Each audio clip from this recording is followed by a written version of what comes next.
and a weekly discussion about all things guitar building and some random tangents as well, featuring members of the Guitar Builders Collective from all around the world.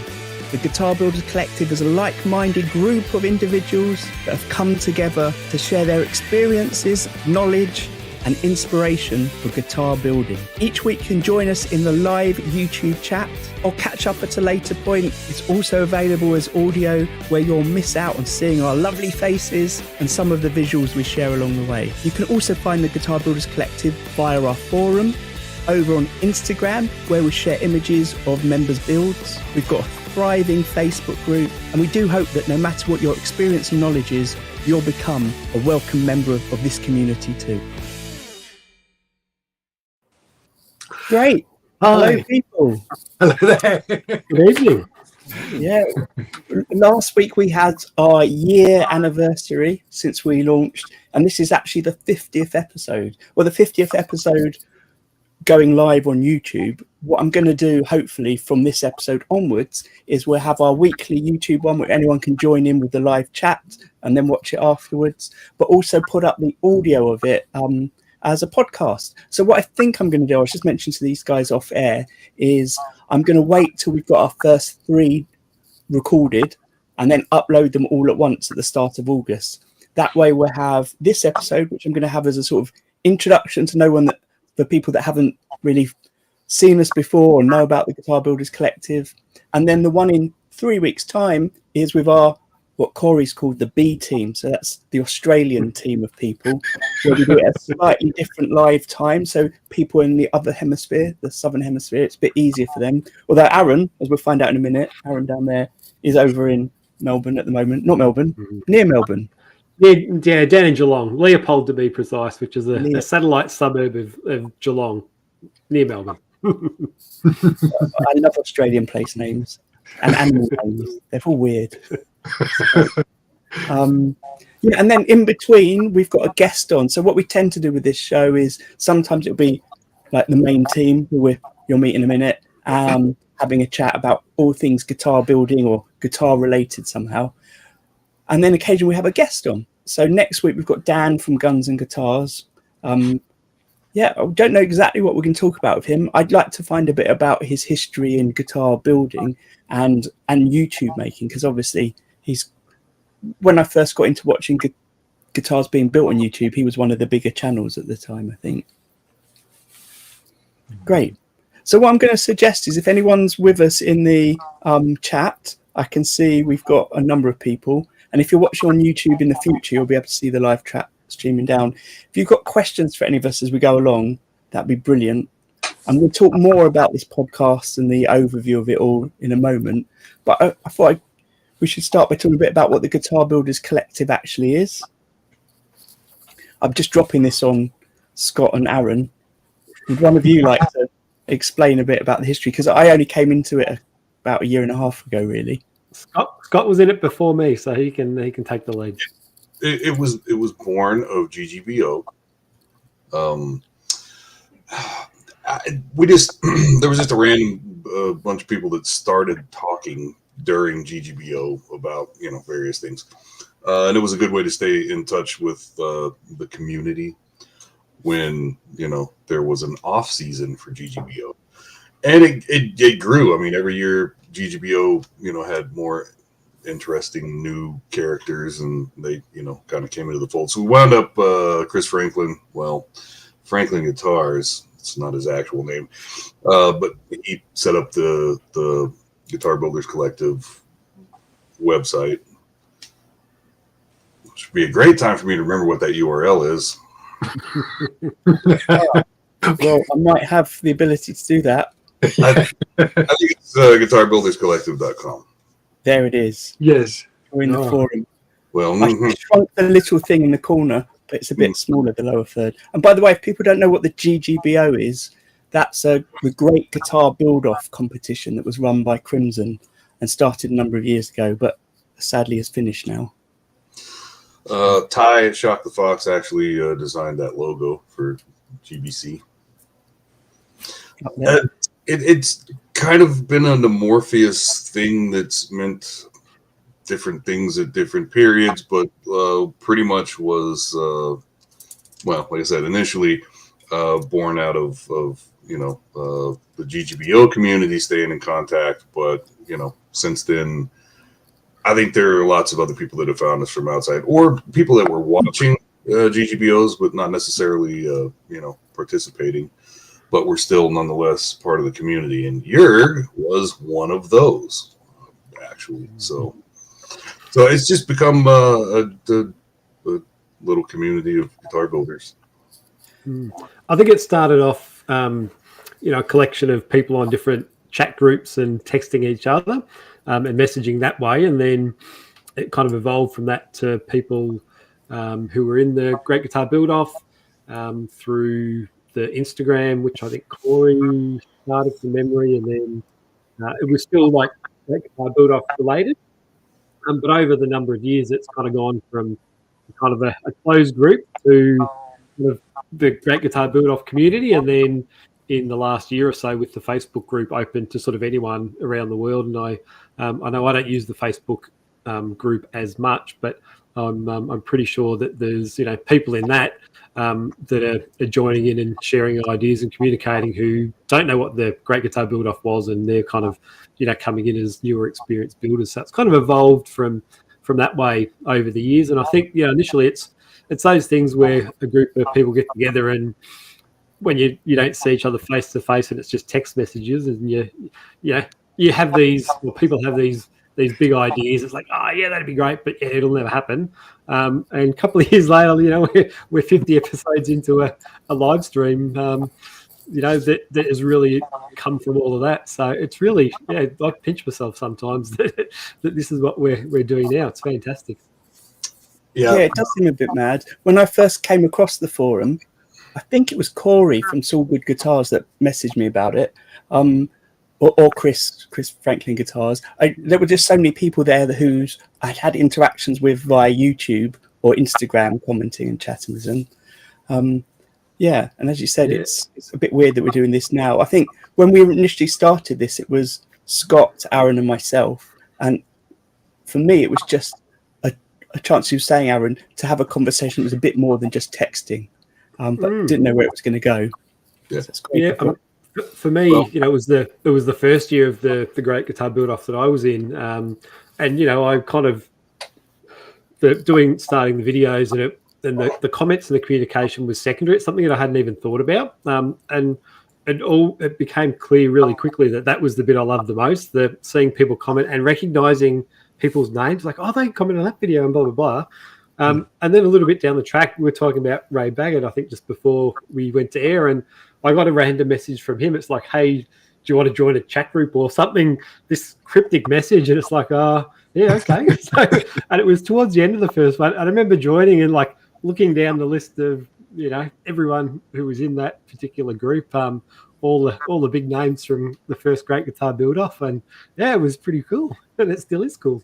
Well, see, initially it was this Instagram chat, and it was a by invite closed group, and it still is. And I've every time we've talked about the Guitar Builders Collective, I've omitted that fact because I didn't want people to feel jealous that they were left out, or it was a whole thing, and that. It was a monster all of its own as well, because you had, at least for the first 2 or 3 years, we had people that were chatting nonstop. So I mean, I called it my battery shredder, because I'd have to recharge my phone in the morning because all the notifications would just go off all night long. Yeah, well, it's great that a chat started like that, from people just finding each other on Instagram and via the Great Guitar Build-Off on YouTube. And then it's led to setting up the forum. One thing I like about the forum, because some people I know use the forum who don't use the other social medias, is that seems very much to be a space where people sharing their builds and talking about their designs and trying to get some help and things. Although the Facebook group, which has really grown in the last few months, seems to be a lot like that as well, which is really cool.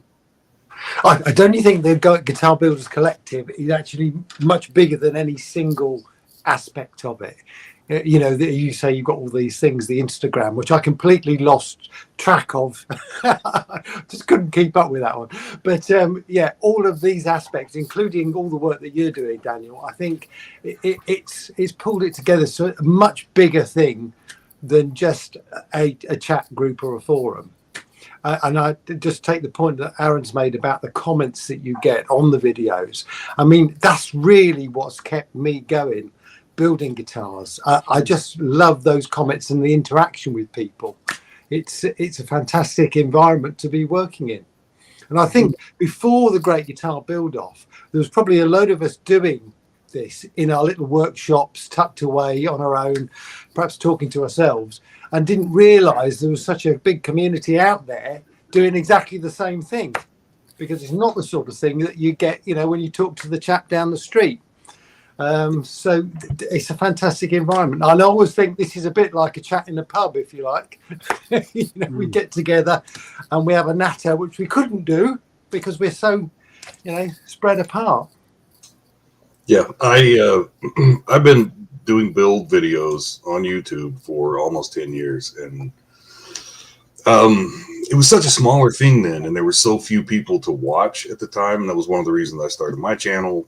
You know, so when GGBO came along, it was just eye-opening that there were that many, you know, people that were kind of in the same ballpark, you know, whether or not they were actually on YouTube or something. But yeah, so this little community was always there. We just didn't know it.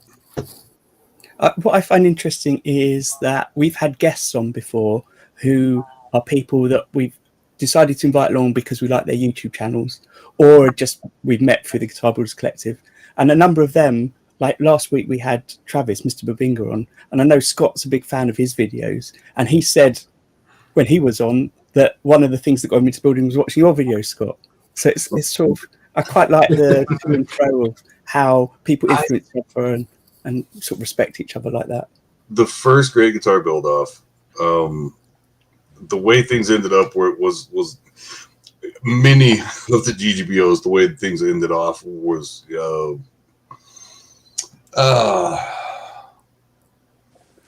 kind of took a little bit of the fun out of the event, but in every time, but especially the first one, the huge takeaway was the interaction with people, because I didn't realize the way things were, because this all started because of COVID lockdown, largely. Great Guitar Build-Off did. And here in the States, at least in flyover country, there wasn't really lockdowns. So I don't think I was really conscious of just how serious the lockdown situation was in a lot of other places. So to hear all these people tell me that, you know, what we were doing gave them something, you know, to enjoy when they were stuck in their cell, you know, 20 hours a day, and how much that had, you know, been something really special to them. Those people and the people that said that they were inspired by our stuff to start building, finally try it out, or to do their first video or something like that. That was absolutely incredible to to hear people say that kind of stuff. It's the best thing that's ever happened to me on you know, posting junk on YouTube. And it makes you feel like I couldn't quit if I wanted to. my stupid ass doing my goofy stuff in my garage was inspirational to people somehow. You can have an actual tangible impact on other people's lives by just, you know, being your goofy self. It blew my mind. It really did. That's awesome, Scott. I think even with GGBO and that eye-opening experience of seeing so many people with the same interests and that community, for me, it was still lonely. I still felt isolated. I felt like I was on an island. And when Daniel first invited me to this live stream, I was like, wow, this is what I needed. And so I asked him, I think I emailed Daniel, I'm like, Daniel, this was amazing. I'm so lonely. Invite me back. And so, yeah, Why how you face it. yeah. So it's not just about like the interaction, the community. There's got to be something more intimate, right? Because it is a lonely experience to be in your shop or in your shed, in your garage, doing your thing alone. Even with the forums and with YouTube comments, it's still a lonely island. Yeah. Well, there are times when that's one of the bonuses to it, but yeah, I see your point exactly. But I think for a lot of us, some of the people that wound up being in our little community, we looked up at as elites, you know, like Isaac, and you, Mark, actually. You know, a lot of the people that were like top upper echelon of GGBOs and winners, Anthony Platt. But that was one of the great things about this, was seeing different levels of people that you know, there are people that have done, you know, I don't know, 1 to 3 bills ever. And we're all just, you know, doing the same thing. We're all in our minds. Well, in a real practical way, we're all kind of on the same level, just because we're all on the same journey, I guess. I mean, it is inspiring to watch other people. Just something you were saying, Mark. What doesn't come across when you're watching your YouTube videos and everybody is that fact that you are alone in your workshop, because it's such a pleasure to watch you presenting, you know, what you're doing with the enthusiasm that you have. You forget that actually, well, you're just sat in a workshop or working in a workshop on your own. And I think that's what's one of the attractions for people when they're watching this, especially when you have a conversation with the audience. It brings you into your workshop, even though we're not there. But it is very powerful.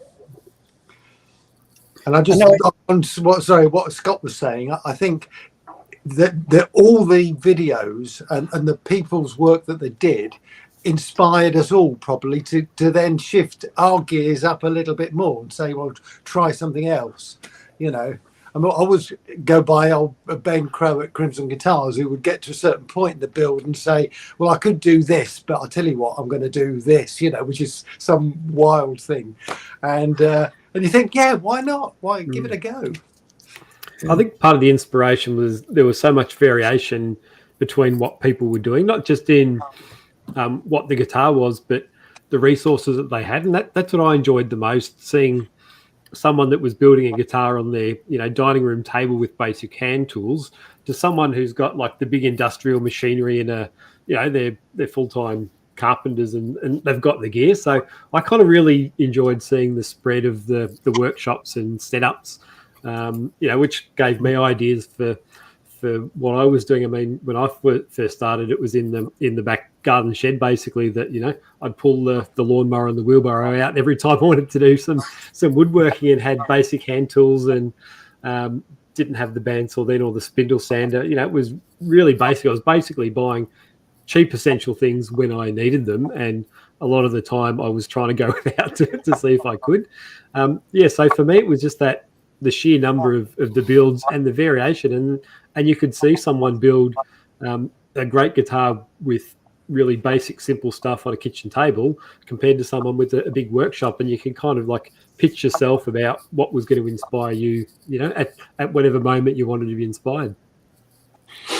Yeah, I definitely remember, like Brad said, I've just put the comment up below, that one of the things I was doing during lockdown was trying to see which new videos had gone up. So not necessarily the Great Guitar Build-Off, but lots of channels I found through that, and also looking back through their old stuff. So I definitely remember Arran watching yours, and Chris from King Bespoke Creations. Oh, by the way, I've got a link in the video description to our sort of playlist of all the past episodes. So a lot of people were talking about being on there before. Yeah, and back to what you said, Mark, we invited you along because obviously your videos were, to us, seemed really high production. I found them really entertaining, the sort of video that you could watch even if you went into guitar building, that kind of thing. So it was great to speak to you. It's just weird when you speak to someone in person when you've just heard their YouTube voice or the sort of presentation voice. Have a kind of conversation and find out more about them. So what I love about this is the chance to not just be alone in my workshop, because apart from doing school runs to drop kids off, I don't really interact with anyone else for the rest of the day. So it's good to do that. And to talk to people about things that we're all interested in. So that's cool. Simon, who left a comment, I put it up a minute ago. Let me just put it up again. He's coming on in a few weeks, but he said what got him started was watching the videos as well. So he's coming on in a few weeks' time. I haven't set up his stream yet, but he'll be on to talk to us about his journey. But also he works with a charity that make guitars, so work with people to make guitars. I guess it's some kind of therapy or distraction from your everyday life, or giving you new skills, which is great. It's just interesting to know, like you said, Arran, that everyone's doing things so differently. Yes. There was a young gentleman who had a disability with something with his hands. I can't remember, unfortunately. And when I watched his build, it absolutely blew me away what he was able to do. And he obviously had some real limitations on what he could do, but it was absolutely fantastic. And I mean, that is a real inspiration to anybody. Yeah, he seems to have. I haven't seen anything from him on YouTube recently. I remember going back to look for it, but yeah, I remember he made a really metal guitar, very heavy metal. I remember thinking it was very cool. Back to the Gulag or something Gulag was his channel name. Yeah. Yeah, I would every day I would search, several different things to find all the latest GGBO videos. So initially I was interested in all these different characters, and every time there was a new one that showed, because we had some crazy people in GGBOs. Like every year had some really crazy people that were loads of fun to So it was like a collection of characters. So I was always interested to see if there were new ones popping up, and that was a lot of fun. So I mean, it just made sense for me to do the playlist because I was going to be looking at everything anyway, and my OCD DBA brain wants to categorize everything anyway. So yes, Scott put together each year playlist of everyone's videos to help you watch them. I remember one year I was doing it, and then I noticed you were doing it. I was thinking, what's going on here? And then I realized you've been doing it for ages. And I felt like well, I mean, the first year was what was his name? He did a white telly, Webster. E.R. Webster, yeah. E.R. Yeah. So he did a playlist the first year, and the second year somebody did, and it looked like every year somebody did, they didn't want to do it the next year because they just kind of. I just fell into it, and for the last 2 years I did it, but I was going to be doing it anyway. I mean, I was going to be looking anyway, so it just made. Yeah, that was my fault. I think at some point in the next few months we should do a kind of review of our favorite, not necessarily favorite builders, but favorite builds we've seen online to recommend people go and watch or go and follow. But that's something for the future.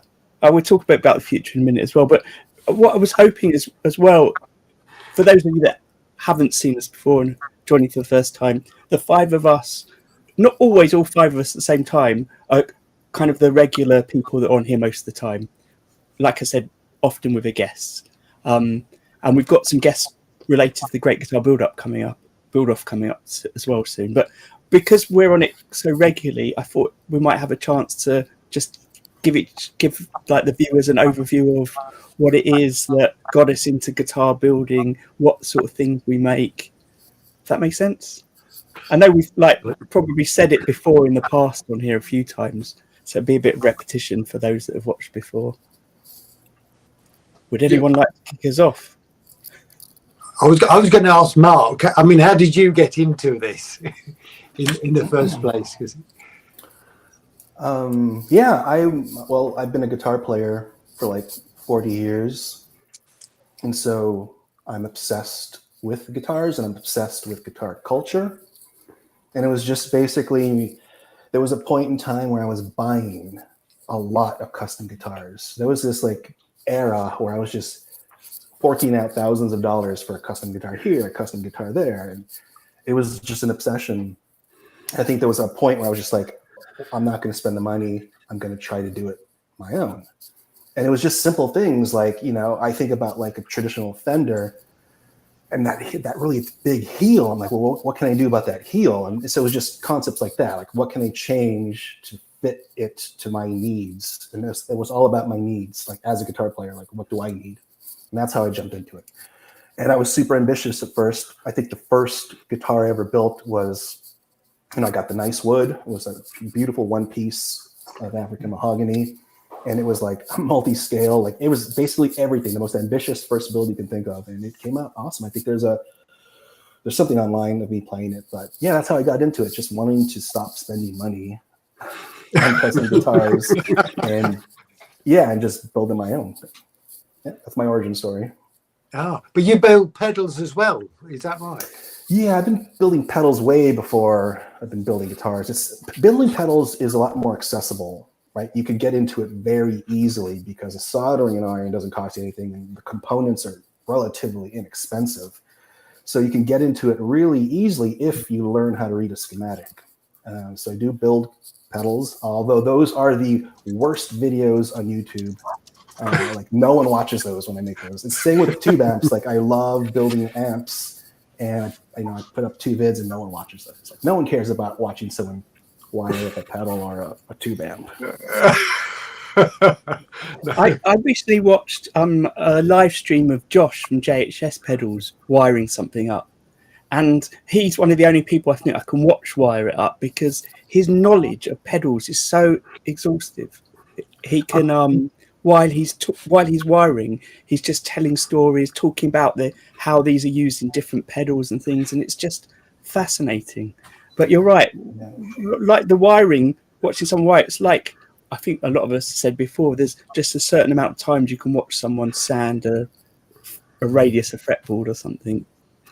I think those type of videos, they're the ones that, I mean, I watch those ones because I want to learn how to do that one day, and I've tinkered around with kits and things, but it is a learning thing. So maybe that the people that watch pedal building videos are the people that want to learn how to do it rather than the people that are watching it out of interest or to, you know, be entertained or something else. Like they can. Like, I'm in the software, like the CAD software, building a piece. Oh, I've lost Mark's. Lost Mark's phone. Do you lose me? We just like audio. Oh, you've gone now. there. You're really back quiet. again. We're back again. Sorry, you were saying. Yeah, like you said, it's really kind of a little boring to watch someone go through the process of pedal building. So I tend not to do those anymore. I think like twice I've tried to record wiring up a guitar, and it's never made the channel. It just Oh dear. No, I know what you mean. You're talking about tube amps. I tell you what, Fazio, is it? Yes. Fazio Guitars. Yes, It's her voice. I mean, it's just like melted butter. It's wonderful. But what she does is fantastic. Oh, I love her. She's great. And I think she just shoots like on an iPhone or something. So it's like really kind of lo-fi production, but she's got a personality and she knows her stuff. Yeah. Like she's a great repair tube amp person for sure. No. I always think you've got to remember when we're making a video of raising a fretboard or wiring or introducing CAD, there's going to be someone that's the first time they've seen it when they're watching that video. I often come across things, maybe not so much guitar related now, but when I'll come across a video and think that's fascinating. How have I never seen that before? And I'll do a quick search to find out more about it. And there's thousands of videos already up there, but there's one of them's always got to be the way in for someone. Yes. So I don't want to put people off doing things. And also for me, just every time I film, I seem to learn more about the filming. I've just developed a slightly new editing process, which seems to be much quicker.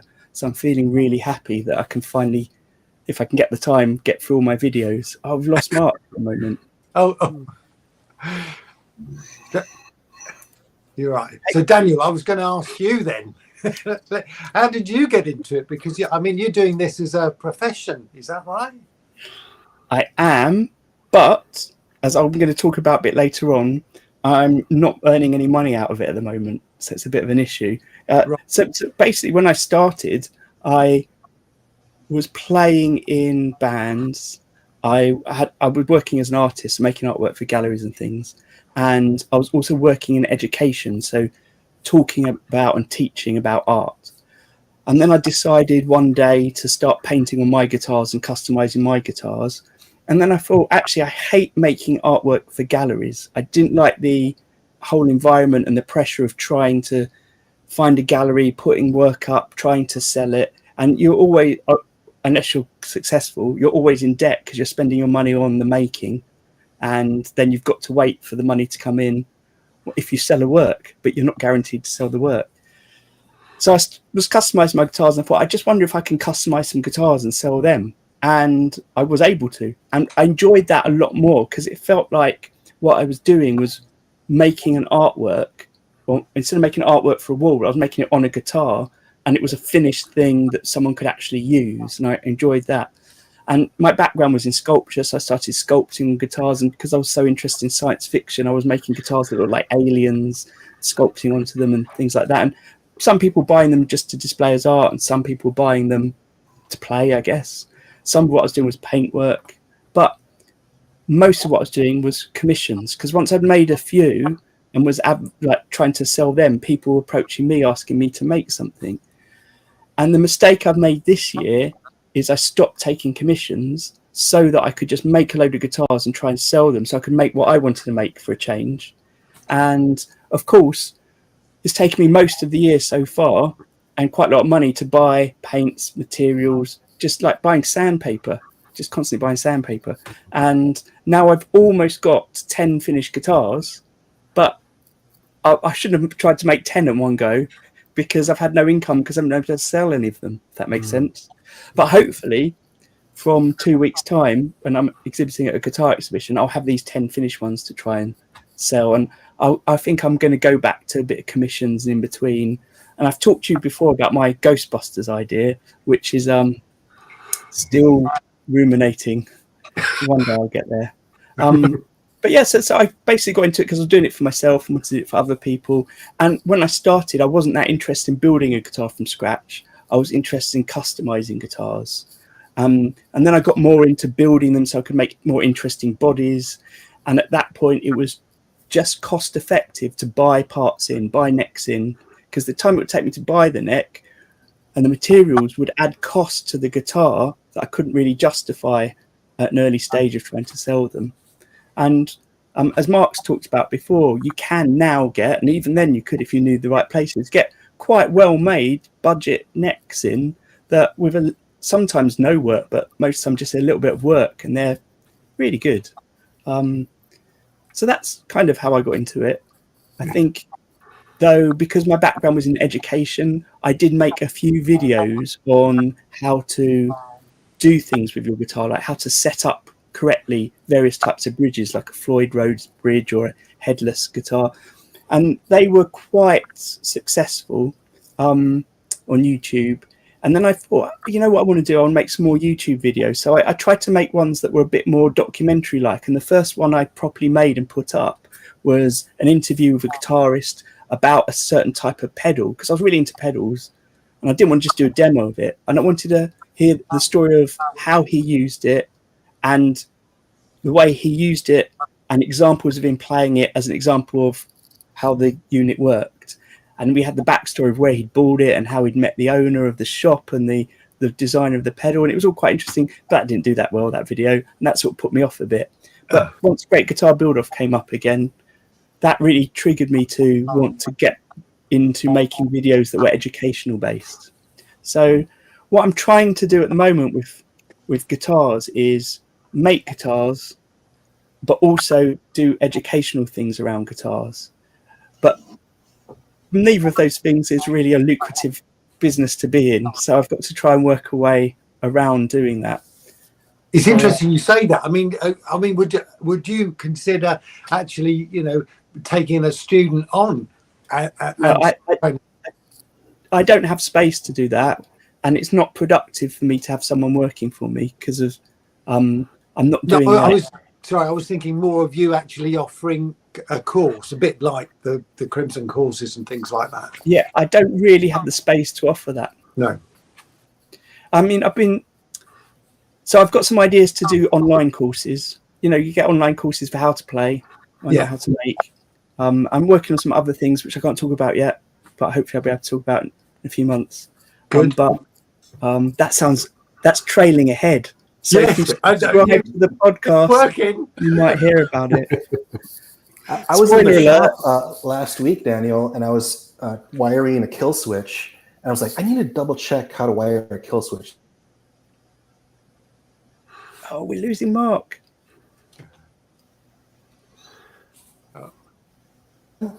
Raise it again. I've got a feeling part of the internet connection issues today might be what I said about the local recordings of the sound. I don't know. I don't know. Can you guys hear me okay? No, we good now. You needed to wire up a kill switch, and then someone pressed the kill switch on you. So I was going to just quickly research how to wire a kill switch, and I go to YouTube, type it in, and your video popped up, Daniel, and I watched your video on how to wire the kill switch correctly, because I think you cover how to wire it incorrectly first. Yeah. Well, I said the incorrect way does work, but I don't know why you do it that way, but I've seen people do it that way. Excellent. Yeah, thank you for watching that. That's great. Yeah, there you go. Now I know. Sorry, Scott. I know you're in computer software, aren't you? So why did you go into guitar building? I've told the story a number of times, but so my kid was about 8, and he was going to Cub Scouts, 7, when my dad was diagnosed with colorectal cancer. And about that time in Cub Scouts, we got a Pinewood Derby project. And I don't know if anybody's aware. They give you a block of wood with 4 nails and wheels, and you got to build a car. And then you have, races. They'll have a gravity track. All right. Fun thing for the kids, but it's also to get them, to build stuff. But I mean, when they're like 7, it's really a dad competition. Running joke on that thing. But so my dad had plenty of tools, and he liked to spend time in the shop. And all growing up, through my growing up, I had to help him do stuff and hold the wood coming off the table saw and stuff like that. But I had no interest back when I had the opportunity to learn from him, and I just dumb kid, you weren't paying attention. This is not my thing. But I guess I had gleaned quite a bit from him, about tools. So I did a few little things here and there when I had to. So this Pinewood Derby project came up, and spent a lot of time on the bandsaw, but then a lot of time sanding and prepping and filling and painting. And it was going through that time. It was really cathartic to spend time in the shop, by yourself. And I've talked about this before. There's some magic between having your mind freed to just go where it wants to go while doing, meaningless, well, not meaningless, but repetitive tasks like sanding and stuff. Somewhere between that and having to actually concentrate on how I'm going to do this and do that, somewhere in the middle of there, the whole world falls away, and it's just... It's meditative. It's a mind reset. But it really is cathartic. All right, so dealing with Dad's illness, it was very it was really good to have that escape. So within 18 months, I did like 7 damn cars, and I couldn't keep making Pinewood Derby cars. I mean, this is one-time little event in Cub Scouts. But one of the dads there said, "Have you looked into cigar box guitars?" And I'm like, "What the hell is that?" So I Googled it, and I was like, holy crap, you can. I don't know why it never occurred to me. There are lots of people that work on guitars and repair. Why wouldn't you be able to just order some fret wire? And it just never occurred to me that you could just build your own damn guitar. So, I started out saying that before. Why would it occur to you that you could buy fret wire and stuff? Because it feels like it feels like a specialist thing, doesn't it? Yeah, but it's, before that, it's not like I was really building anything. If I spent any time in the shop, it was to make baseboards for a house, or something like that. But to build something like this was a totally different thing. But there was something special about the fact that you couldn't just go do it and be done with it. That you had to glue stuff up and wait. You had to come back later. You had to wait for this to dry and come back later. It was a slowly evolving thing that I remember trying to explain to my kiddo when he was little how reading books was so magical. That it was a slow process. It's a big book. You get a few pages and here and a few pages there. There was something about the fact that it took time that kind of made it a special thing. And with building, it was kind of the same thing too. So, long story short, I started with some cigar box style guitars. They were actually like solid body, but they were, small, 4-string, no truss rod. The necks back then were horrific. And then I actually did an actual cigar box or two. And then a friend of mine who played bass in a band asked me to make him a bass. So for the first time ever, I got a couple truss rods and I did a 6-string and his bass at the same time. And those were my first real guitars. And I was hooked. Yeah. Excellent. So I've almost always had some project going at one time or another. But because of the way that all started, for me, it's purely hobby. It's a cathartic, creative outlet. So if I can sell one to finance the next build, that's fantastic. But realistically, I'm going to be building no matter what. And there was a time that I spent about 5 seconds thinking, wouldn't it be neat to do this full time? But the reality of trying to turn that into a business is just nightmarish. And I started in my college. I started school for graphic design and very quickly decided art was a hobby, and I realized I didn't want somebody to tell me what to draw, how many times, and what color. It would just suck all the fun out of it. So largely I've stayed away from commissions for a number of reasons. I'm terrified to ship a guitar. The same thing, I'm not really interested in dealing with some dickhead customer that this is my hobby, this is my fun time in my shop, and I don't want the pressure and I got a good job, just this is my fun time. One thing I remember you saying before that I always find interesting is the idea that I know with your guitars, you buy a lot of the wood first or have all the wood ready, and talking about the cost of the wood and obviously the time it takes to make your guitars, you're not the sort of person that could afford to buy one of your guitars. Or maybe it was you that said that, but I like the idea that, of course, people underestimate how much a custom guitar would really cost when you're spending all that time and that money on materials and parts for it.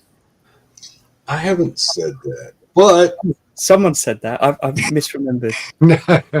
It applies pretty accurately to me. Maybe it was Ty. It was someone with a beard. We'll put it like that. That narrows it down, doesn't it? That narrows it down. Yeah. Well, what about you then, Dave? How did you move into it? Oh, right. Okay. Well, I mean, I've been playing guitar since I was at school, but I mean, it was all a question of like buying a guitar from a mate or something like that, something fairly cheap. And I had I have no idea what makes they were. I think they were just so completely sort of generic 6-string. I had a couple of those and a bass. And one of my friend's brothers made a bass guitar, and it absolutely fascinated me. And I thought a bit like Scott there. I thought it was one of those massive jobs, you know, sort of huge. It was much bigger than I'd ever be able to do. So it wasn't until about, I suppose, 20 years later when I was working in software and the job was getting a bit stressful and I needed something to do to get away from it, you know, get into that headspace, that I thought, you know what, I've always wanted a Les Paul style guitar. I'm going to have a go at making one. So that was my first guitar. And like Scott says, once I started, I got hooked with it. And I was sort of trying to join up with people to play guitars for quite a while, and I found a little group of people, and we were sort of meeting up every Monday and sort of all playing different tunes and stuff. And one of the guys there said, "Oh, I'm going to go. I'm off to Australia, and I'm taking a travel guitar." And I thought, well, actually, do you know what? That's a really good idea. Travel guitar. I'm going to make one of those. So I then went on to the whole thing of, let's see how we can design a guitar that will just strip down, go into a case and go off. And I made one of those, sort of a prototype, and I thought that was an opportunity to do a video. So I took my iPad off to Thailand with this guitar, and that was my first video. And I'm afraid I just got hooked on it. I mean, I was an industrial photographer for quite a number of years before I went into software. So video production and that sort of stuff really interested me. I love that sort of creative side. So for me, the making the videos is as much fun as making the guitars. But once you get hooked, you get hooked. And, you know, with the Great Guitar Build Off, well, that exploded it for me. And, you know, I just couldn't believe the people that were watching it and the comments that I got and the interactions you got with those people. It was absolutely fantastic. But it is a hobby for me. I, like Scott, have given it about 5 seconds thought. You know, could I repair guitars for people or build a commission? In fact, somebody asked me yesterday, would I build a commission? And I said, oh, I'm sorry. No, that's not me. But would you sell one of the guitars you've built? I've sold about 3 or 4 travel guitars for about, I don't know, £350. But it's one of those things that you could never recoup the amount of time and effort if you really costed it properly. You know, I mean, you've got to sell something like a travel guitar for the sort of cost that you would buy one off the shelf, and they're sort of, I don't know, they're manufactured in mass production. So, you know, I'll never make a fortune, but if I could make a little bit of cash to pay for the next guitar, then that would be ideal for me. Yep. I was talking to someone yesterday who's working with a company that are like mid-sized production company. They make quite a lot of guitars and they distribute around the world. And one of their distributors told them, so in Europe, they'd noticed a big fall off in the range of guitars between about £800-900 and £2,000. Just less people buying that sort of range of guitar. But the more expensive guitars, the £2,000 up ones, there's been steady, maybe an increase in the amount of people buying those. Yeah. Just implying that the people with wealth who can afford those are still there, and the people who are sort of just on the edge of it aren't really doing well enough to be spending. No. But it makes me think that kind of bespoke guitar that a lot of the builders in the guitar builders collective make, that there is probably a market for that if you can find the right one. I think that's probably true. One of the builders I watched, Daisy Tempest, a girl in the UK who builds acoustic guitars, and she makes videos. She's selling them, I believe, for in the region of about £6,000. And she's purposely set that's the price she works to, and that's the quality she works to. And I mean, her work is really good. And she's obviously got a market for that. But it's I suppose you've got to get a lot of street cred to get into that band, you know, so that people know that you are recognised as the builder of those sort of quality guitars, which Yeah. It's perhaps difficult. I don't know. It's not just street cred. It's also like a fair amount of celebrity. Yeah. Like if you have a fair amount of celebrity, you can pretty much sell anything. But that kind of requires you to, catch the attention of a celebrity.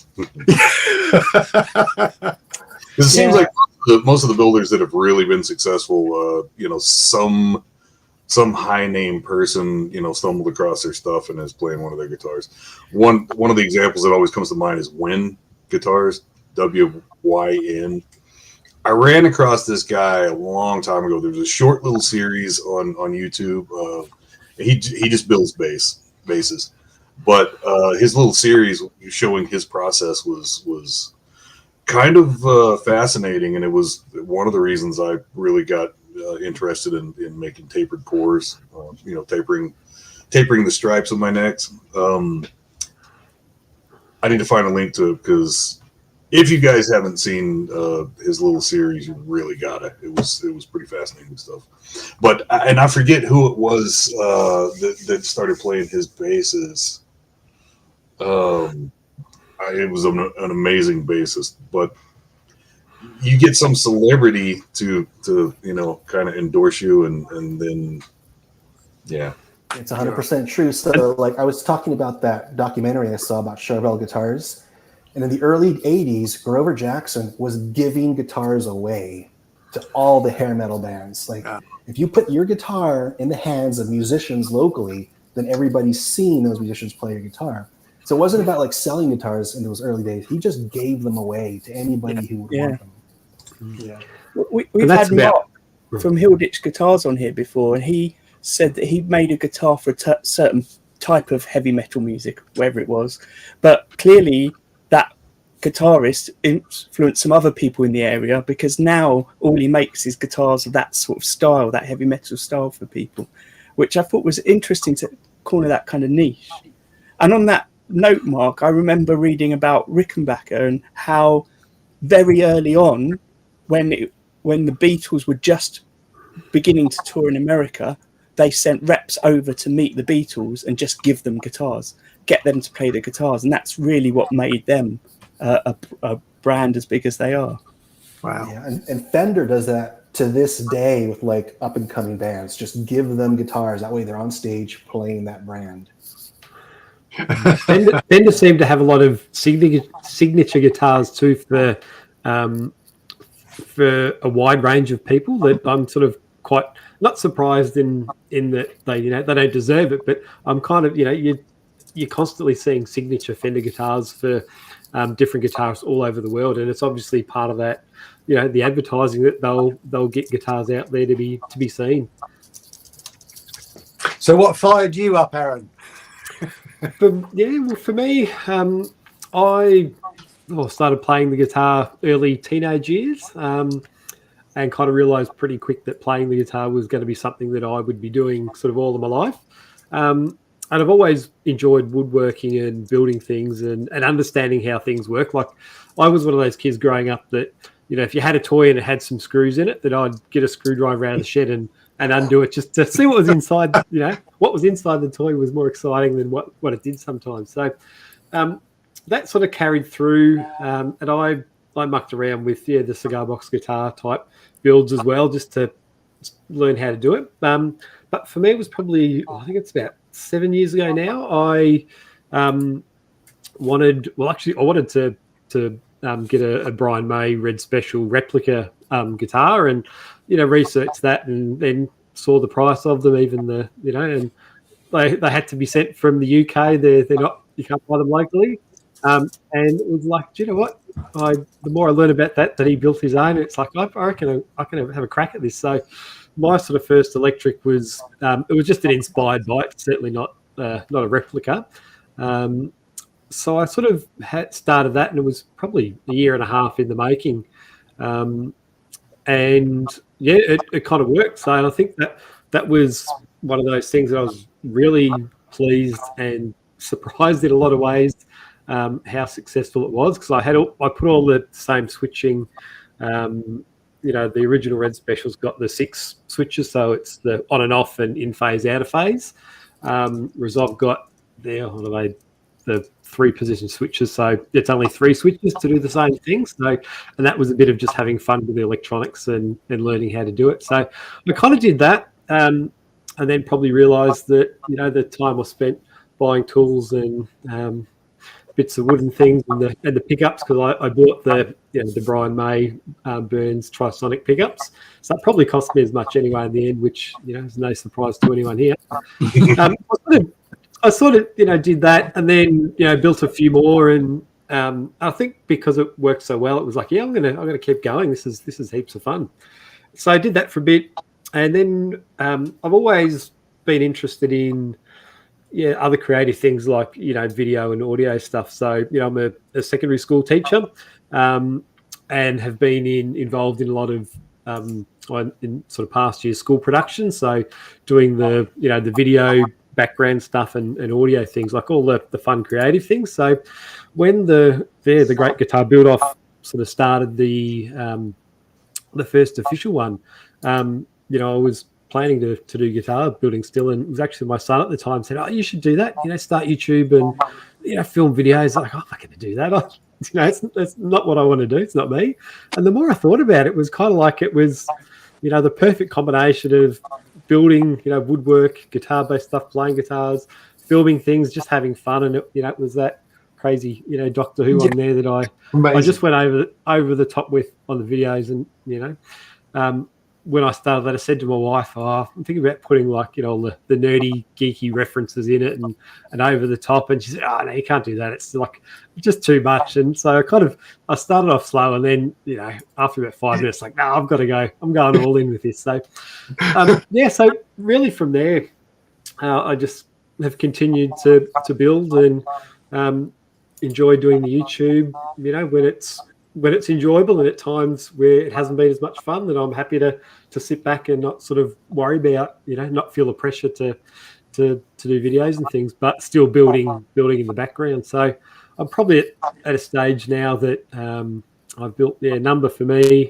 I've built a couple of commission guitars just from friends or word of mouth kind of things. You know, one that I gave to my brother that I built.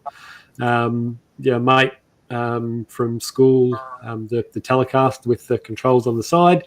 So yeah, those kind of things. So I'm kind of in my sort of building at a stage where, although I could, you know, fill the cupboards and keep building them just for me, you know, my sort of plan is to do commission builds, just here and there, but not feel the need to kind of, you know, push and promote it. And, you know, as much as it would be fun to live in a world where we all could do it for a full-time job. But you know, if I could do a couple of commission builds a year for enjoyment and, you know, to see other people playing them, you know, that's sort of where I'm sort of positioned at the moment, sort of moving forward. And I kind of feel that even from a tool and workshop space, you know, I often sit back and think, I don't have a thicknesser or a planer. All my thicknessing is done with a router sled, which actually works surprisingly well. And I often think, I should get this next or whatever. But I kind of feel that I'm at a spot where I've kind of got all the tools and machinery that I kind of need. I actually don't need, you know, a lot of more fancy things. I've thought about getting a CNC at some stage. That looks like a whole heap of fun, designing it on the computer and then pressing play and watching it appear out of a hunk of wood. So yeah, that's something I would like to get into that at some stage. But yeah, for me, it's kind of, you know, chipping away, trying a few new ideas for myself. But sort of, yeah, getting a few commissions here and there, without kind of, you know, really getting stressed about promoting it, or, you know, I can't afford to build, you know, 3 or 4 guitars and then hope to sell them. I'm sort of not in that position, but to get a commission where you can get a deposit for parts and then, you know, 5 or 6 months later, get the rest when it's finished, is kind of, where I really feel fortunate about. Yeah, I've got to ask, are you a bit of a star up in the school then? With the students? Sometimes. Sometimes. I might be getting a bit too old for that now, but you know, I was probably about 10 years ago that, you know, we've obviously got a music program, and I'm not a music teacher or a woodwork teacher or anything like that. but we kind of had for school productions, whether it was like a musical or like a cabaret show or just songs, that we had a staff band. So I was the guitarist in the staff band. So we'd do the 30 or 40 shows, and and then as kids sort of got the skills and developed, they'd basically take over our parts. So it's been a long time since we had staff members in the school band. But yeah, I've had fun. Like we had our 50th or 60th anniversary of the school, so we had a big show at the art centre in Geelong, and I'm there playing the "We Will Rock You" solo, front of stage with the whole chorus of students behind me, and having I've had a few of those rock star moments, in my own little world with at a school sort of show, which has been heaps of fun. So yeah, I do really enjoy it. That's tremendous. So something you brought up there, Arran, I'll just let people know in case they're new to the podcast, is tools and things like that and space. And if you look at our playlist, you can go back and see there's been a number of episodes where we've talked specifically about tools. Scott, Arran and myself talking about small tools, bigger tools. We've had guests on talking about what makes their workspaces better. Normally this sort of stream is much more about building. Well, maybe it's not. I don't know. It sort of comes and goes. But yeah, we've had people talking about CNC.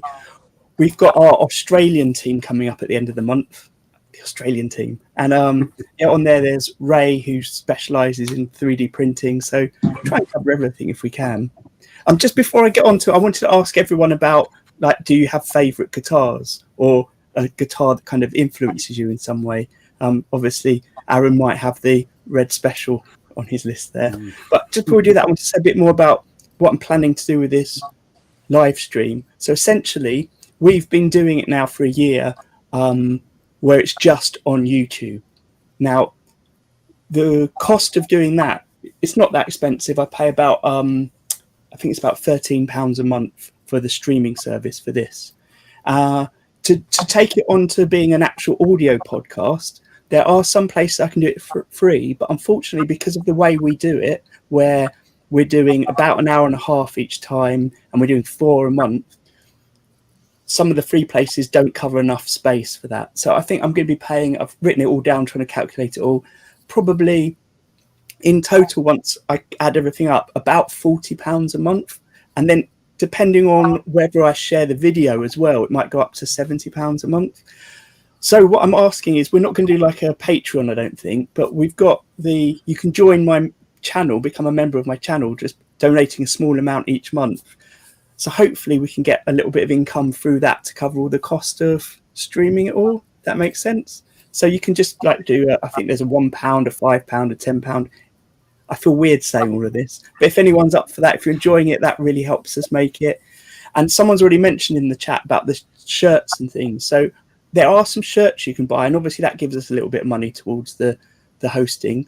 Unfortunately, I'm thinking of making a video about how to put up YouTube videos, how to sell your guitars on eBay, etc. Because selling merchandise on YouTube is not easy. I'm now on my third different company hosting it, because I've just discovered the ones that do the shirts that I'm really enjoying using at the moment don't sell them to Australia. They don't have any production in the Southern Hemisphere. So I found a different company that does that. But that other company, I can also list my guitars with them. So my own products. So that means that I can also, when I put videos up of my guitars, I can put links to selling my guitars on, which I think is a great thing to do. So I want to put up some videos showing how all of that works as well, and the problems I've had as someone trying to sell guitars and merchandise on YouTube. So hopefully they'll be helpful. But yeah, if you can do that, or a super thanks every now and then, those sort of things would definitely help it run okay. Because I'm not sure, I really want to try the audio out, but if it's going to cost that much, I'm not sure I'll be able to do it long term. That's the thing, but who knows. And just for full disclosure, obviously my channel's monetized, and you'll be happy to know that through the live stream, the 4 episodes a month, I earn just about £2 a month. It's all adding up. It's all adding up. It is a You'll little get that paid out in about 10 years then. No, I guess that's the thing I'm having with trying to do stuff that I enjoy doing is you can't just spend your life doing stuff you enjoy doing if it's not making money. So I've got to put another sort of hat or part into my plan of how I work to try and bring that money in, which is some of the things I'm trying to do, which I'll hopefully be able to talk about in the next few weeks. But yeah, just to let you know that's the case. I think also because it's free, I'm going to start uploading the videos, not just to YouTube, but to Spotify, because it looks like you can put videos on Spotify for free. But again, I'm not sure if there's a limit to how much I can put up for free each month. So I'm going to just see how it works. So, some things are hidden until you do it. Like last week when we had more people on the stream than normal, I was under the impression, having checked with the help team for Streamlabs, that I could have that many people on, but it turned out you couldn't without paying more. So, there's always a hidden cost somewhere.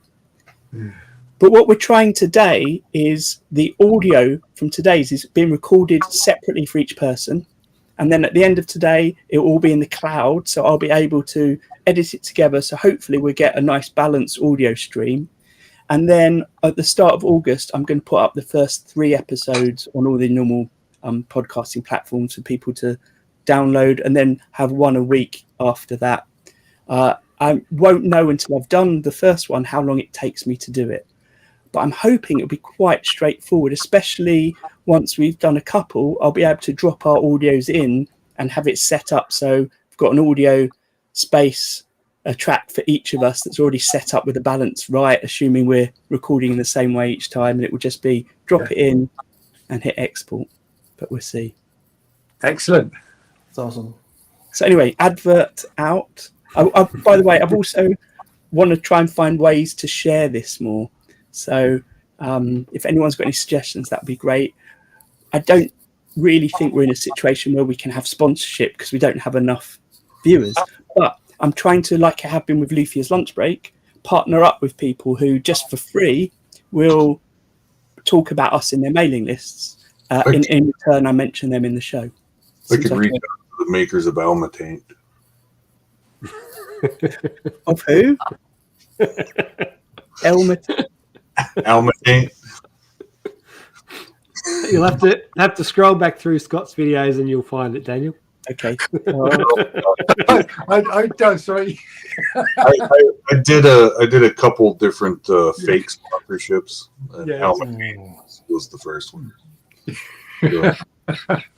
I need to find. I remember looking once for one of your videos to drop in here as a joke. We'll have to get that out. You'll have to get those. Some time ago, I put together a video that was just all my goofy shit mashed into one video, and the sponsorships had to have been in there. I'll find them. Yeah, that'd be good. But I was thinking the other day about some other goofy shit I did in videos that I don't know where it was. I was telling my girlfriend about when my little baby router died on me.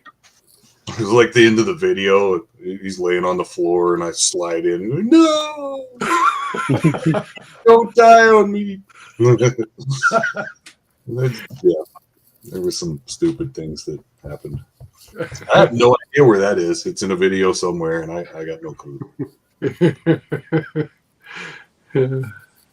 But Almatain and the Spankets wood lotion. I remember that. Yes. I've tried to think up other fake sponsorships, but yeah, I guess fake sponsorships aren't really going to help you. So. Hey, one day maybe we'll be sponsoring someone. Hey. I mean, like we always say, we're in it for the community. I just because obviously it takes quite a lot of time as well. I think with the audio in, it's probably going to be nearly a day a week of my time doing all of this. So I want to try and make sure I can do it legitimately. We'll see. So one of the reasons I wanted to ask you about guitars that you should that maybe inspired you is I heard Travis on the Chasing Tone podcast talking about trying to get a guitar from his birth year. and how that would be like a good present to have, a thing to own that was created the year he was born. So I had a quick look for my birth year, and I was thinking, actually, there hasn't been a guitar I've wanted to buy for as long as I can remember, really, with one exception, which was the Fender Meteora guitars, which I really love. And I went online to try and find the image of the one that initially inspired me, and I couldn't find it. So I don't know if you know about this. I'm going to try and share the screen. But oh, thank you, Brad, for a bit of donation. That's very kind. I'll have to do this every week. Yeah. No, but really, seriously, it does help a lot. Yeah, so I think it was 2018 that Fender first did their Parallel Universe guitars, where they blended different guitars together. So this was meant to be a bit Strat, Tele, and Jaguar a mix. But I'll come back to that in a minute, because unfortunately I can't blow up these pictures so well, but they had the Tele Strats that they made. Let's find the Tele Strat image, like this. Strat headstock, Tele body. They had these sort of slightly different designs for their Strats with the flat tops. This is like the Tele Strat with the Bigsby and the almost looks like a Les Paul Blackie setup in it. And I just found these really fascinating because they were such an interesting mix of well-known designs that I knew. And it was the Meteoras that I really liked. But actually, I really like this colour. It's actually the bass ones that I think are brilliant, like this one here. And that's about the only guitar I think I would want to buy if I had to buy one. And it's not even one I've tried playing. It's purely on aesthetic. And maybe partly because I've started to like Telecasters these days. There's something about that's there as well. So this isn't the bass one. This is the guitar one. I don't know. Do any of you have anything like that that's been something that you really want or has been inspiring in any way? Well, it's interesting you say your birth year, because I mean I would love a Les Paul 1959. I heard they're going quite cheap, about 20,000 each. Is that right? Well, you know, it could be an inheritance, an investment. No, yeah. I love the Les Paul shape. I went into Anderton's music store. If you know the UK, you'll know it's in Guildford. I mean, one of these guitar stores with loads and loads of guitars. I went in there to buy my first Les Paul, and we were playing these Les Pauls, and yet they were fine. I think they were copies, you know, the Esquire and all that lot. And then this chap bought this in. He said, "Do you want to have a go at this?" It's an SE. It's a Tremoni SE. And, well, I just fell in love with this film. So this is what I came out with. And it's, this has been my favourite guitar for years. So that's mine. That's really interesting. Has it got good tone wood? What's that? Has it got good tone wood? Well, I mean, it sounds good, but it's an SE. So it's, you know, it was about 500 quid when I bought it. So, you know, I think they're about 800 now, but yeah, it's lovely. I don't know what it's made of. No idea, but it's a nice guitar. Talking about Andertons, I met the guy who runs their kind of high-end room the other day. So I think he deals with like vintage guitars and really expensive guitars. And I've asked him if he'd want to come on the show. So hopefully he'll be on soon. Because he's obviously dealt with a lot of impressive guitars in his time, so I'd love to hear his take on the kind of different way builders have worked and different ways the designs may have changed, but also what customers are after when they're buying those sort of things. Yeah. So Les Paul for Dave. Yeah, Nice. Go on then, Mark. What's your go-to guitar? I don't know if I have a go-to guitar, but I don't have a birth year guitar.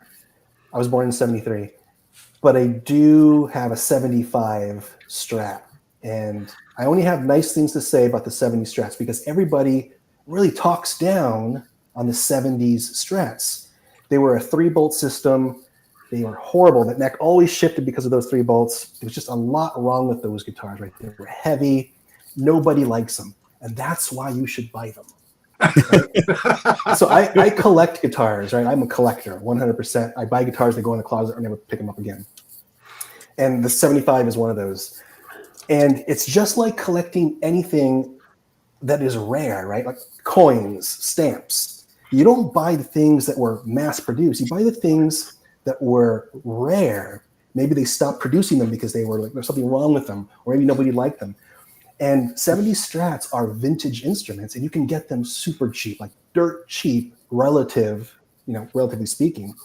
So I totally recommend getting a 70s Strat, because in 20 years and 30 years, those things are going to be gone, right? The 80s are now vintage instruments. Like those guitars are going like crazy. The 90s are now vintage. Get yourself a 70s Strat. Nobody likes them. They're super cheap. Nobody wants them, but they're a piece of history. And so like I have the 75. I definitely want a 73, which is my birth year. So again, I'll pick that up one of these days, but it is just a remarkable instrument because it's so quirky. Like there's so many quirky things about it. Like a lot of those 70 Strats were hardtails too. There's just so much. It was a 3-way switch back then also, so it wasn't a 5-way. Oh, right. There's so much weird stuff about those guitars. I totally recommend get a 70 Strat because you can pick them up for almost like, I don't know, $2,000. Like it's cheap, relatively speaking, right? But that's definitely not my go-to guitar. It's in the closet, etc. But yeah, I am a collector. And so I do have like Grail guitars that I'm after. Like, okay, I want to get this guitar, that guitar. Then I buy them, and then I have new Grail guitars. And the one that I've been kind of like really wanting is a Patrick Nagel BC Rich. So in the 80s, there was an artist, an American illustrator, who made these. His name was Nagel. He made these graphic guitars for BC Rich. And it was a short run. And a lot of the hair metal bands play these, like Patrick Nagel, Gunslingers. And right now, like on Reverb in the used market, they go for like $10,000. They're like really rare. They're rare, right? And that's what I like about these Grails, because there are not a lot of them out there. And so I'm really right now looking at yeah, there you go. So he had these androgynous female, like almost pop art. There's a little bit of Warhol in there, but it's also Art Deco. Mm. And they go for crazy amounts of money because they're so rare. And I think BC Rich just reissued them, right? So they have a short run limited edition reissue. And brand new, you can pick these up for like $7,000, but I don't want one of the new ones. I want one of the 80s ones. That's what I'm after. Amazing. So out of interest, as a collector, do you ever feel the need to, when you've got something in your collection, that it's going to go out again to bring something else in? No, I never sell. Okay. Wow. Every guitar that I've ever sold, I've regretted. So there was a time where I was selling guitars. Like I used to have a huge Gibson collection, and now I don't have any Gibsons, and I regret selling all my Gibsons. So now I'm at the point where it's like never sell, never sell, never sell. It goes into Duran Duran. He did the Rio album art cover. I can totally picture them playing them. Right. Yeah. Yeah, because I know it's not exactly the same, but my brother used to buy and sell watches, and he had some friends that did that as well. So that they would often get limited edition watches, and they'd wear them for a while. You know, they'd love wearing them, and then they'd sell them on for more than they bought them for. So they'd have this great experience of having these cool watches, but there was always a rotation of it would go out and a new one would come in, and they'd be making money each time they kind of upgraded because they were limited edition ones. Mm-hmm. I used to do that rotation all the time. Yeah. But if they'd held on to them for longer, you know, like you're saying, 20 years time, they'd be worth it even more, obviously. But for them, it wasn't sort of the collecting; it was the having them as well, and wearing them was part of it, I think. On the birth year, I haven't never thought of that before, but now I'm going to have to take Mark's advice because I'm 76, and I'm a Strat person as well. So I mean, I'd love to just be in the room as a 62 Strat one day, just to be able to to see it. But yeah, I think I've said this before that when I've got my Fender Strat's 96 or 97 when I bought it, and it was bought new off the shelf from a the guitar shop in Geelong. But at the time I went up to Melbourne to a second-hand shop, 3 or 4, just to look around, to look at what Strats were around. And they're all second-hand, but of course in 97, the mid-70s Strats were only 20 years old. So I would have played 3 or 4 of these 70s Strats. And they didn't appeal to me because they weren't new guitars. So that's probably my regret that in hindsight. It would have cost me the same money then to buy a 76 Strat as I paid for a new Strat. And if I had that now, I think I'd be loving myself for having it. So I think maybe I'll have to keep a lookout. There's a music trade shop in Melbourne that has a lot of gear that comes. It's pretty much, if you want to sell some instruments on commission, that's where you take it, this one place. And it's just 2 or 3 story shop, and it's old, and there's just guitars and gear just squashed into every corner. It's such a cool, it feels like a junk shop, but you've got these instruments that are worth thousands upon thousands of dollars.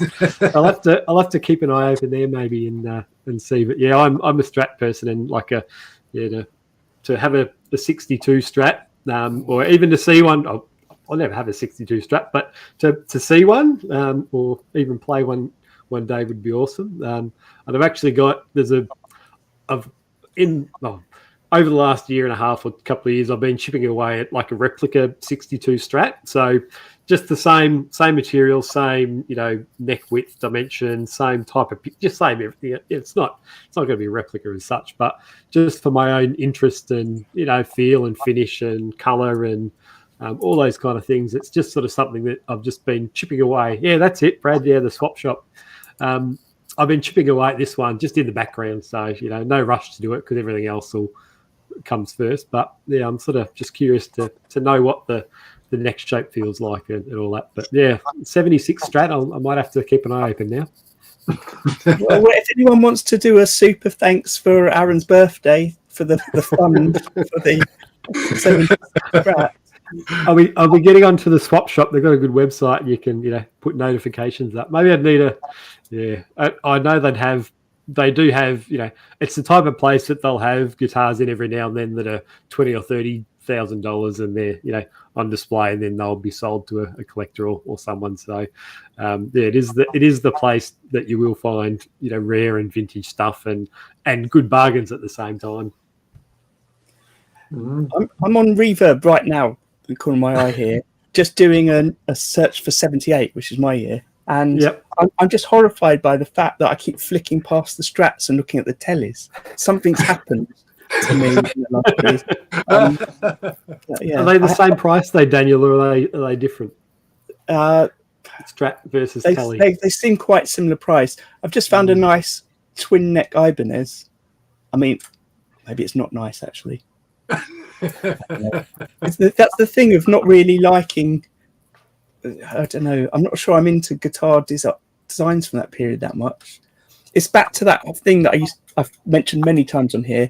I really don't like natural wood finishes on most factory guitars, because when you compare them to all the bespoke guitars, it just looks like they're lacking. They're often it's just a bit of wood grain with a sunburst over it. It's not a beautiful wood grain with a sunburst over it. But maybe that's just my being too harsh. I'd rather have a beautiful bespoke one. I don't know. Hey, Scott, what's your guitar? Come on. I think growing up, I didn't know that much about them, so there's not a vintage that that I was enamored with. My birth year was 72. I have a 73 SG. Oh, nice. So tiny little town, some dude was rolling through and he needed gas money, and he offered to sell this to my dad for I don't know what, $100 or something, so he could buy gas. So Dad got this SG for next to nothing, and it sat around forever. We had a blues band in Kansas, and I tried playing it a few times just because it was cool. It didn't play for it. It played like trash. It was not fun to play.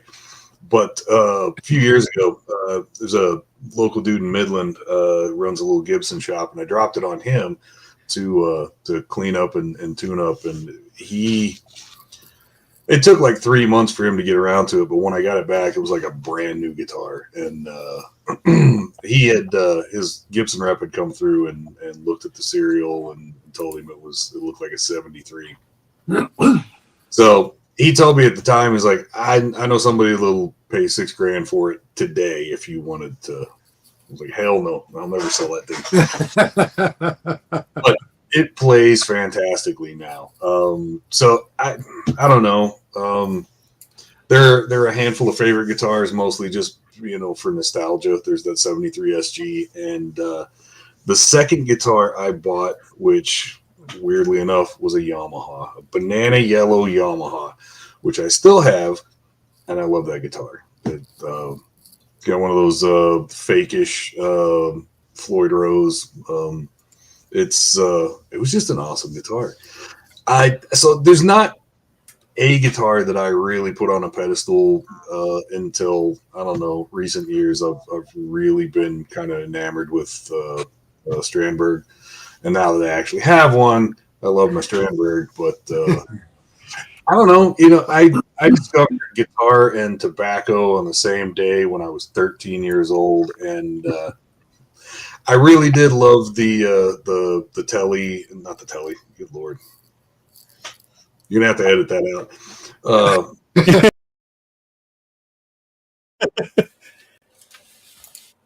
Oh well, Scott's statement there caused everything to crash. Happens at least once per episode, doesn't it? Yeah, well, it's the thought of Scott liking a telly. But I really did kind of love the LP and the Strat shape. I remember in high school I had a notebook where I had drawn Strats and Les Pauls all over it, just because it was the shapes I knew, But I think I didn't know enough about what was out there, growing up to really have something that I had my heart set on.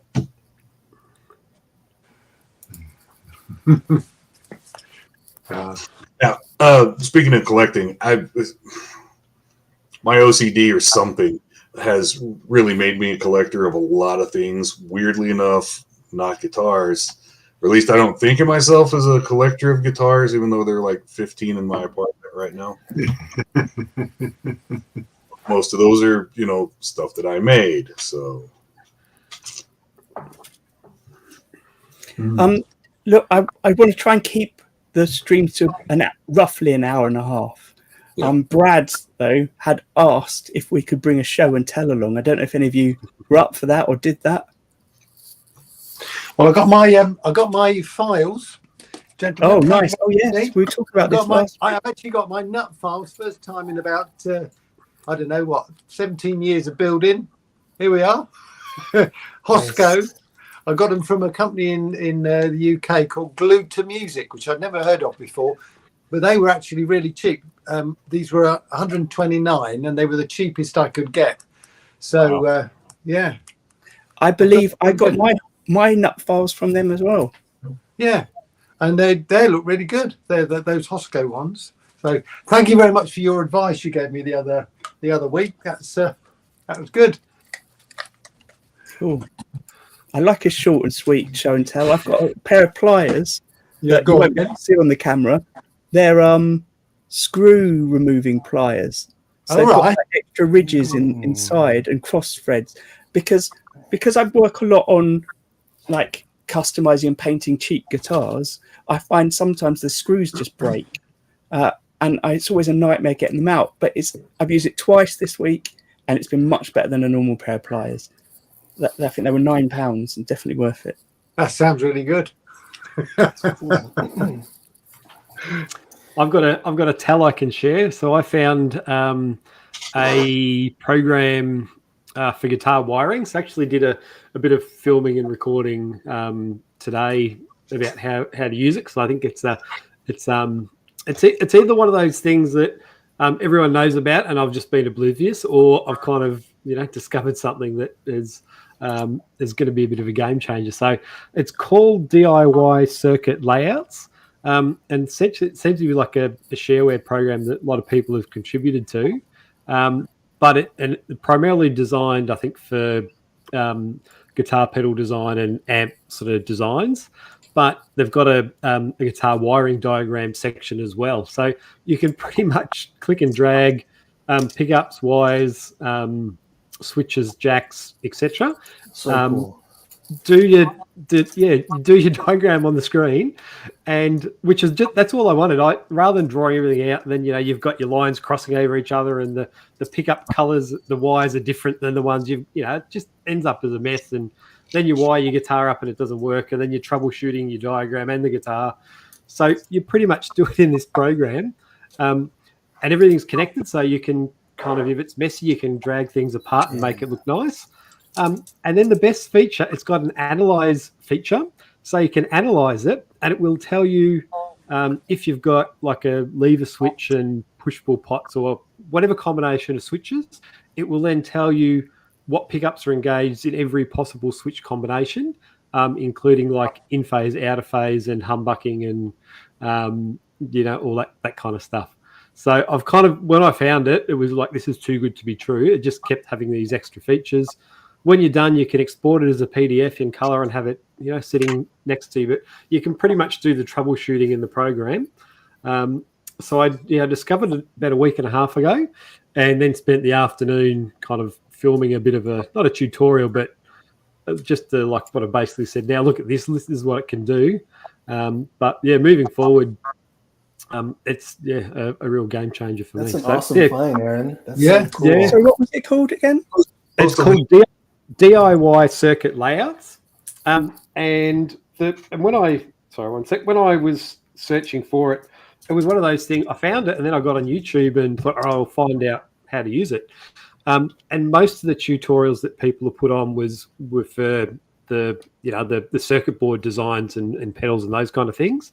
And there was only one that I could find, which was only a short video of someone kind of just giving a brief overview. So it was one of those. I'm not sure.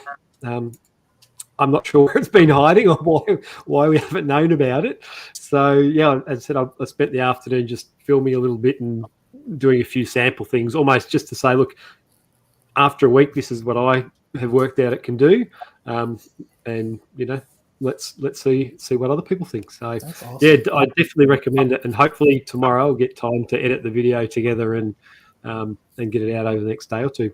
Cool. I can't find it now, but when I see your video, I'll put a link in this description to it. Yeah, I'll put it's one of those. Yeah, it's one of the. I found it in a few different spots, but then it goes to like a shareware site. You download the files, and a lot of computery stuff that kind of goes over my head a bit. People can contribute to it, so they can put in components themselves. People have shared their own designs for layouts and designs, and if you want to download those, you can sort of put them in. So one of the projects I'm sort of doing. So I've obviously got guitars with effects pedals and circuits and other kind of things in it, and that's what I want to have some fun exploring. So I've got a build that I've sort of just started, which is going to be basically like a test guitar that I can take components in and out of kind of easily and have lots of different combinations of things. So this program is going to be perfect for it, and which is why I was kind of searching for something, because I just couldn't imagine drawing out kind of what I got in mind. So it looks absolutely brilliant. So fingers crossed that it's other people think so too. Interesting. I was looking for something like that the other day, because interestingly enough, my item today is a $20 book. It started with electronics. Yeah. Because I don't have a clue, so just starting from ground zero. I don't know where everybody got exposure and introduction into this stuff. I wish I had, but I never did. That's why this program is really good, because you can you can connect a pickup to a jack if you want to do that, and do the analysis, and it tells you this pickup will be working, but if you make a mistake, if your circuit's not connected, it tells you that. It says there's nothing's detected by the jack, and then you go back and sort of have a look, or it'll tell you something stupid, and you look at it and think, no, that's there's a few bugs in the program that people have made comments about, but like the amount of time it will save, and it's fun. This is what I enjoy about building guitars. You can get crazy ideas and spend some time, away from the sawdust and have fun designing something and see if it works. Yeah, well, I've just recently got super interested in pedals and amps and junk, and it would be cool to get to a point where you could wire some little effects. And, it'd be cool as hell to be your first effects pedal by yourself. There's a new book out, Scott, which is, or maybe it's like 6 months old now, which is the equivalent of cigar box guitars for amps. It's like build your own cigar box amp. And it's like the basic introductions to how you can build amplifiers. I've had my eye on that, but I just know it's another book of another thing to distract me from trying to focus. So I need to stay away from focus. My initial interest was way back when, running across the fact that cigar box guitars with piezo pickups really kind of need a preamp, and there was somebody who had this circuit put together.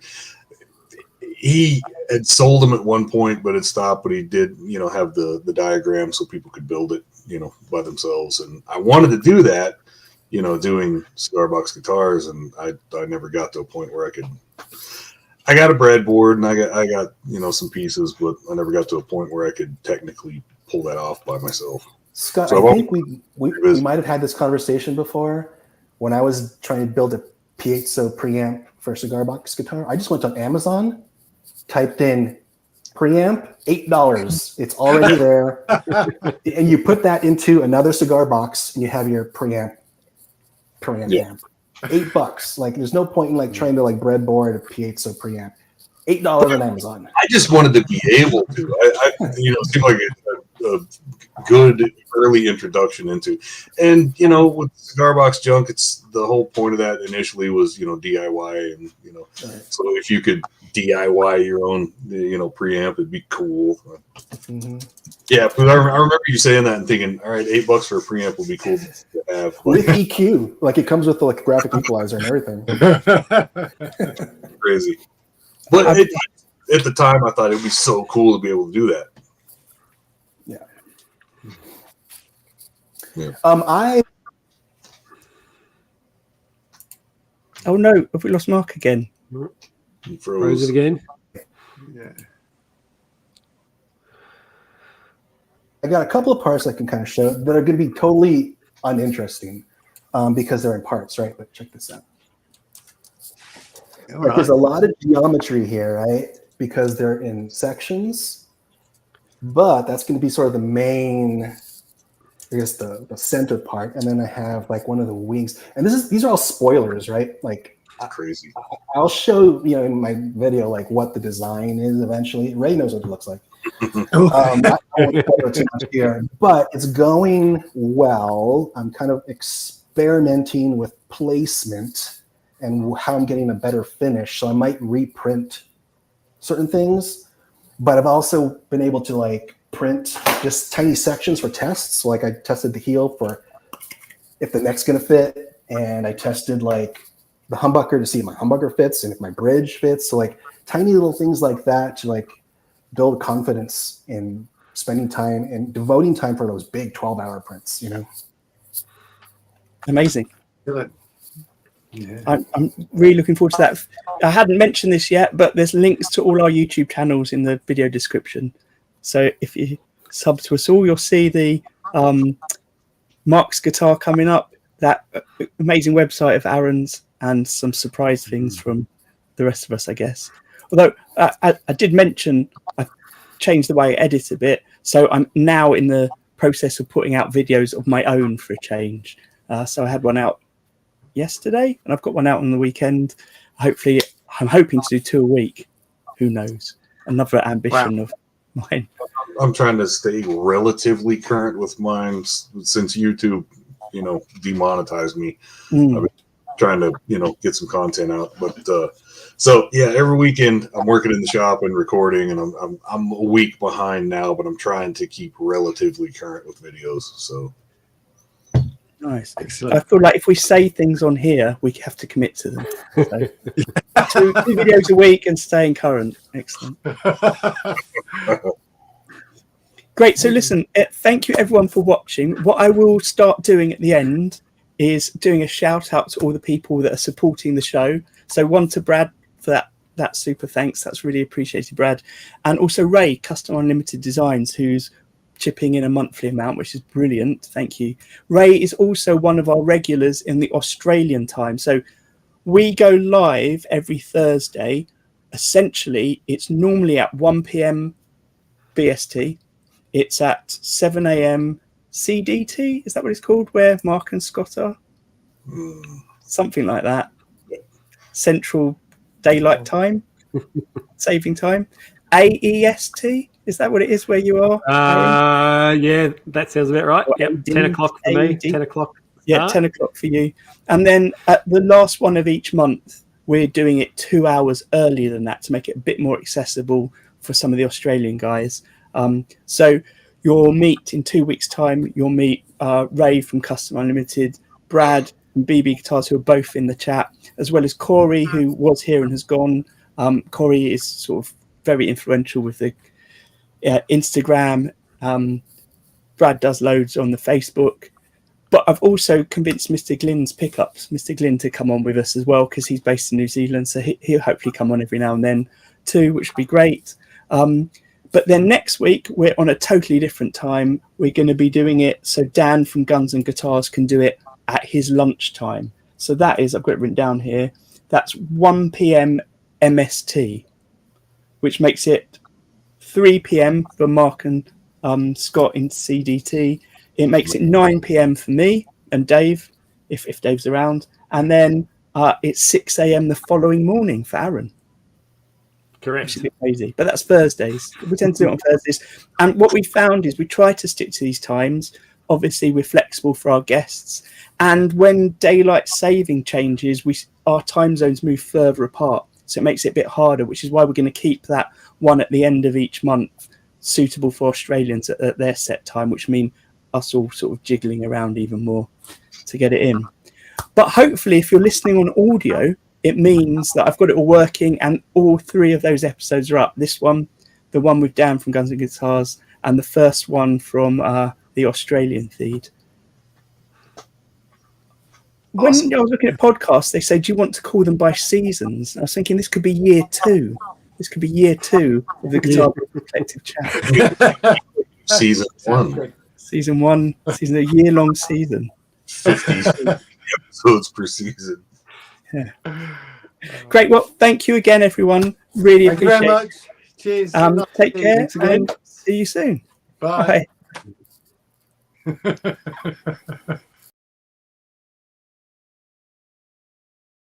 The Guitar Builders Collective is a group of like-minded people.